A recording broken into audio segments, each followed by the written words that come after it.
വല്ലാത്തൊരവസ്ഥയാണ് എന്നെ ഇവിടെ കൊണ്ടെത്തിച്ചത്. ഞാൻ ഗാന്ധി ടീച്ചറുടെ കൂടെ ചട്ടുവപ്പാറ ഹയർ സെക്കൻഡറി സ്കൂളിൽ വർക്ക് ചെയ്യുമ്പോൾ ദിവസവും ടീച്ചറോട് പോയിട്ട് ആവലാതെ പറയുന്നത് ഉറങ്ങാൻ പറ്റുന്നില്ല ടീച്ചർ, രാത്രിക്ക് ഭയങ്കര ദൈർഘ്യമാണ്, ഒന്നിത് ഓവർകം ചെയ്യാൻ എന്തെങ്കിലും. കാരണം ടീച്ചർ എന്തൊക്കെയോ ചെയ്യുന്നതായിട്ട് എനിക്ക് തോന്നി.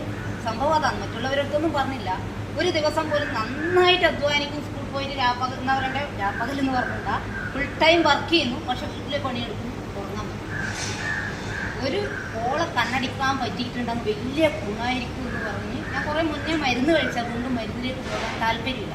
അങ്ങനെ ടീച്ചർ പറഞ്ഞു അതിനൊരു മരുന്നുണ്ട്. അങ്ങനെയാണ് എന്നെ ജനുവരി മാസം ഇതിലോട്ട് ചേർക്കുന്നത്. അപ്പോൾ ഒരു 2 ആഴ്ച പ്രാക്ടീസ് ചെയ്തിട്ട് നമുക്ക് വളരെ ശാന്തമായൊരു കൃത്യമായ 6 മണിക്കൂറിൽ ഉറങ്ങാൻ പറ്റുന്നത് രാത്രി. അപ്പോൾ എൻ്റെ അനുഭവത്തിൽ മരുന്നില്ലാതെ നമ്മുടെ ശരീരത്തിന് സ്വസ്ഥമായൊരു നിലയിലേക്ക് എത്തിക്കാൻ എന്നെ വളരെയധികം സഹായിച്ചിട്ടുണ്ട്. അതിന് ജയന്തി ടീച്ചർക്കും ആഷ്കലിയോടും ഗുരുജിയോടും ഞാൻ നന്ദി.